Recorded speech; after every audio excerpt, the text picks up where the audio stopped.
Thank you, Mr. Toastmaster John Love, fellow Toastmasters, most welcome guests. What doesn't kill you will, and you've heard that phrase, that storyline, will only make you stronger, right? Well, maybe. We have heard an awful lot about the term post-traumatic stress disorder. Is there anyone in this room who has not heard that phrase? How many of you have heard the converse, post-traumatic growth? Anybody heard that phrase? One person. Two. In the paper this weekend, under personal best, the section of the Times, there was a small article in here about post-traumatic growth. Interesting, I thought. And we've all know that people, friends, relatives who have gone through a traumatic event, and we often say, oh, it'll get better, or find the silver lining in it, or all these platitudes that are fairly unhelpful. But there is a grain of truth in them. And we need to be careful when we're evaluating traumatic events or dealing with people who are going through the aftermath of a traumatic event, that we are very sensitive to the fact that suffering doesn't end just because somebody gains something from a traumatic or a crisis. That's right.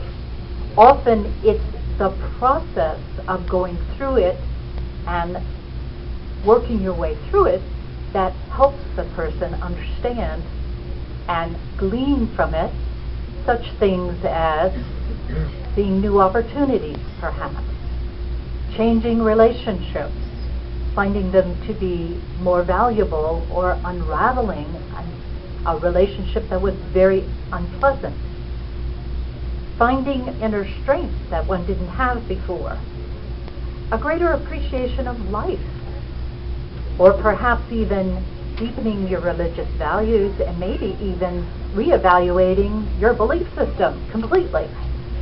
Those are all things that can happen with traumatic events. But do they happen all the time, and what makes them happen? Well, there was a gentleman who wrote an article in Psychology Today, Stephen Joseph, who said people who go through traumatic events, and things like Katrina, there were thousands and thousands of people who went through traumatic events when Katrina hit. How many of them ended up with post-traumatic stress disorder and or did not? As a matter of fact, improved. Well, they're saying that 30 to 70% of people actually find something positive that comes out of these kinds of events. Now, it could be a death of someone close to you. It could be leukemia, an illness. It could be a mental illness. It could be an accident. How many of you know someone who has gone through something very traumatic and is dealing with it daily? Anyone in here? I do. I know someone. And it's very interesting, as well as sometimes painful, to watch them processing their way out of it, finding a new reality for themselves afterwards. I mentioned the caution of just because someone finds something positive out of a negative doesn't mean the suffering is not going on. It's not universal that all of us will rise above or find the goodness or the little glimmer of gold inside that very rough and tragic event. And don't get me wrong, traumatic events are not good, period. They're just not good. We don't have a choice. We're living. Things are going to happen, and sometimes they're not going to be real pleasant. But it's the stories we tell us. You know, when we're little, our parents read us storybooks. When we grow older, the stories that we tell ourselves about how we're going to achieve and what kinds of things we're going to be doing, or what kinds of evaluations we're going to get the next time our boss walks in.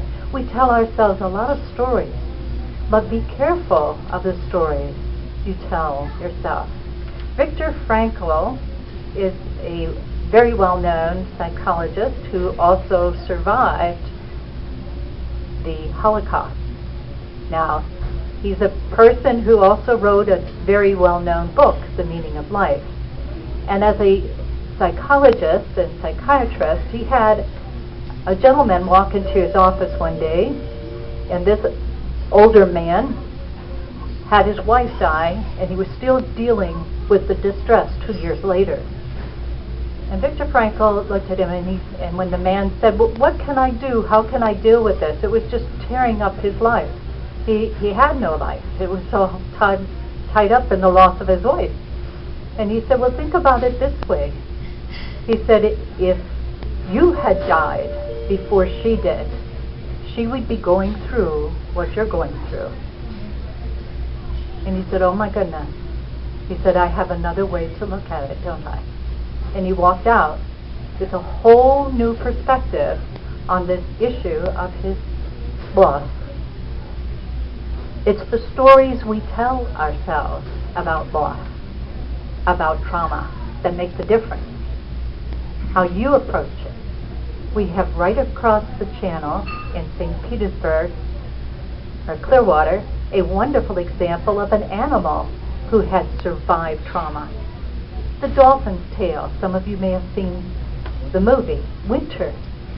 Winter survived because there were people who loved this 3-month-old when she was found lost without her mother and completely enwrapped in wires, which eventually caused the dolphin to lose its tail. How did she make it back? It was complete and total love that she received from volunteers all over who stayed with her night and day. And not only did the dolphin become playful and lighthearted again, she actually became a celebrity and is now helping other people who come with traumatic events. So even though the story doesn't end with the event, our role in working through these things and helping people that we meet is to acknowledge them and keep your mind and your eyes on the stories we tell ourselves, because that's the way you can get through these events and come out on the other side with growth. Mr. Toastmaster.